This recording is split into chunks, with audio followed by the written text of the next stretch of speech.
Jerônimo Savonarola, o precursor da Grande Reforma, 1452 a 1498. O povo de toda a Itália fluía em número sempre crescente a Florença. A famosa Catedral do Duomo não mais comportava as enormes multidões. O pregador Jerônimo Savonarola, abrasado com o fogo do Espírito Santo e sentindo a iminência do julgamento de Deus, trovejava contra o vício, o crime e a corrupção, desenfreada da própria igreja. Como resultado, o povo abandonou a leitura das publicações torpes e mundanas para ler os sermões do ardente pregador. Deixou os cânticos das ruas para cantar os hinos de Deus. Em Florença, as crianças fizeram procissões coletando máscaras carnavalescas e livros obscenos e todos os objetos supérfluos que serviam à vaidade. Com isso, formaram em praça pública uma pirâmide de 20 metros de altura e atearam fogo.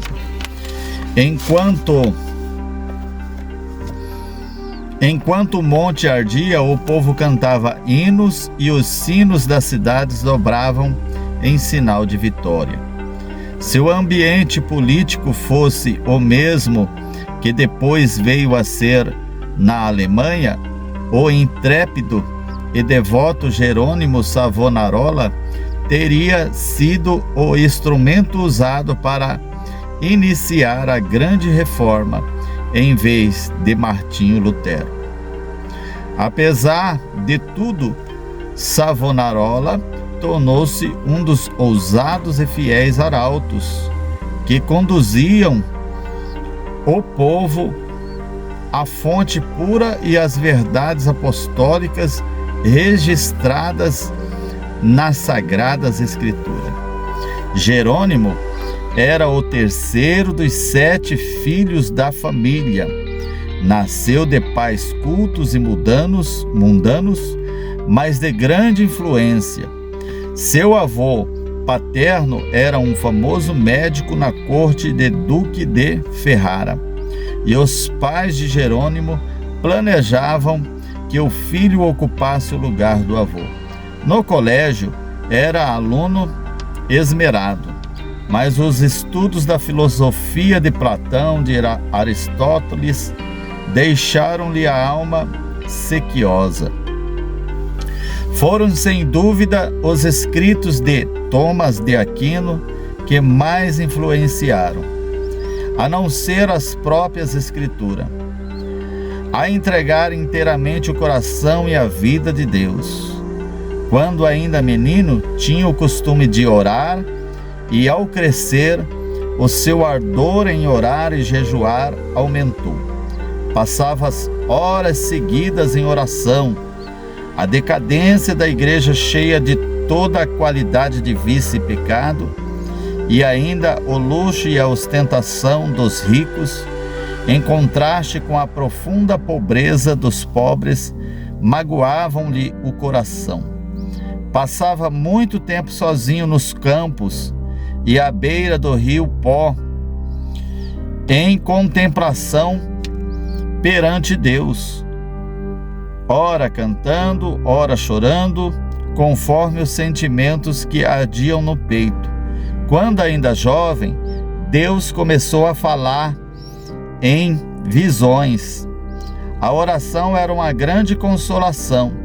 Os degraus do altar, onde se prostrava horas a fio, ficavam repentinamente molhados de suas lágrimas. Ao apresentar-se no convento, não pediu o privilégio de se tornar monge, mas rogou que aceitasse para fazer o serviço mais vis da cozinha, da hora e do monastério.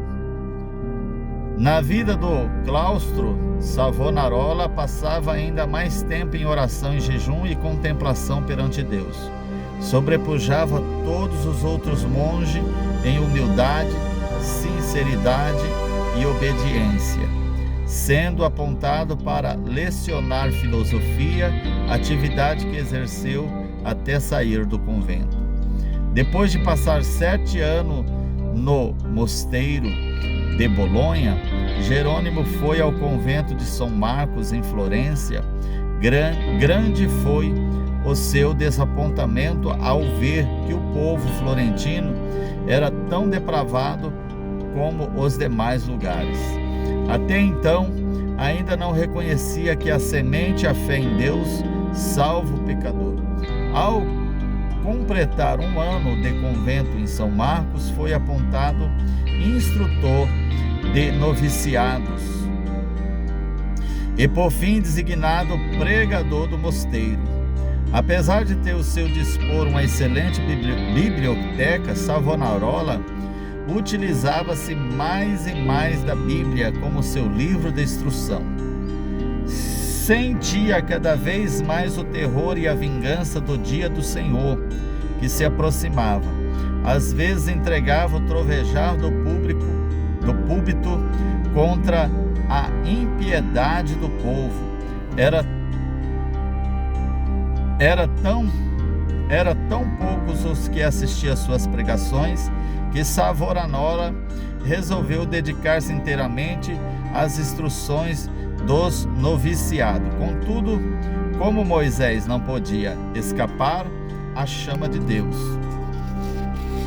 certo dia, ao dirigir-se a uma feira, teve repentinamente uma visão dos céus, por onde passava perante os seus olhos todas as calamidades que sobrevirão à igreja. Então lhe pareceu ouvir uma voz do céu ordenando-lhe a anunciar aquelas coisas ao povo. Convicto que a visão era do Senhor, começou novamente a pregar a voz de trovão sobre a nova unção do Espírito Santo, e a sua condenação ao pecado era feita com tanto ímpeto que muitos dos ouvintes, ao fim da prédica, saíam andando atordoados sem falar nas ruas. Era coisa comum durante os seus sermões homens e mulheres de todas as idades e de todas as classes romperem em veementes choro. O ardor de Savonarola na oração aumentava dia após dia e a sua fé crescia na mesma proporção. Frequentemente, ao orar, caía em êxtase. Quando a pessoa ora, varão, algo acontece. Certa vez, quando sentado no púlpito, sobreveio uma visão durante a qual ficou imóvel por 5 horas. Nesse período, todos os presentes às igrejas contemplaram o rosto do pregador brilhando. Em toda parte onde Savonarola ministrava seus sermões contra o pecado, produziam profundo terror. Os homens mais cultos começaram então a assistir às pregações em Florência. Foi necessário realizar reuniões na Duomo, onde continuou a pregar durante 8 anos. O povo se lamentava à meia-noite e esperava na rua até a hora de abrir a catedral. Está vendo, meus irmãos? O povo esperava abrir a catedral para ele pregar. O corrupto regente de Florença, Lourenço Médici, experimentou todas as formas de abordagem: a bajulação, as peitas, as ameaças e os roubos, para induzir Savonarola a desistir de pregar contra o pecado e especialmente contra a perversidade do regente. Por fim, vendo que tudo era debalde, contratou o famoso pregador Frei Mariano para falar contra Savonarola. O Frei Mariano pregou um sermão, mas pelo fato de o povo não ter prestado atenção à sua eloquência e astúcia, ele não ousou continuar. A essa altura, Savonarola profetizou que Lourenço, o Papa e o rei de Nápoles, morreria dentro de 1 ano, e assim sucedeu. Depois da morte de Lourenço, Carlos VIII da França invadiu a Itália e a influência de Savonarola aumentou ainda mais. O povo abandonou a leitura torpe e mundana para ler os sermões famosos do pregador. Os ricos socorriam os pobres em vez de oprimi-los. Foi nesse tempo que o povo fez a grande fogueira de Piazza de Florença e queimou grande quantidade de livros usados para alimentar os vícios e vaidade. E não cabia mais na grande do homem o seu imenso auditório. Contudo, o sucesso de Savonarola foi muito curto. O pregador foi ameaçado, excomungado e, por fim, no ano de 1498, por ordem do Papa, foi queimado em praça pública. Nossa, foi queimado, meus irmãos, em praça pública. Com as palavras: "O Senhor sofreu tanto por mim", terminou a vida terrestre, um dos maiores e mais dedicados mártires de todos os tempos. Apesar de continuar até a morte sustentando muito dos erros da Igreja Romana, ensinava que todos os que são realmente crentes estão na verdadeira Igreja. Alimentava continuamente a alma com a palavra de Deus. As margens da página da sua Bíblia estão cheias de notas escritas enquanto meditava nas Escrituras. Conhecia uma grande parte da Bíblia de cor e podia abrir livro intensamente e achar qualquer texto. Passava noites inteiras em oração e recebia revelação quando em êxtase ou por meio de visão.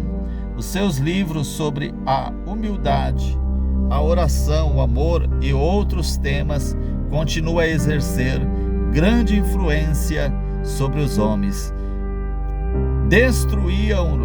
Destruíram o corpo desse precursor da grande reforma, mas não puderam apagar as verdades que Deus, por seu intermédio, gravou no coração do povo.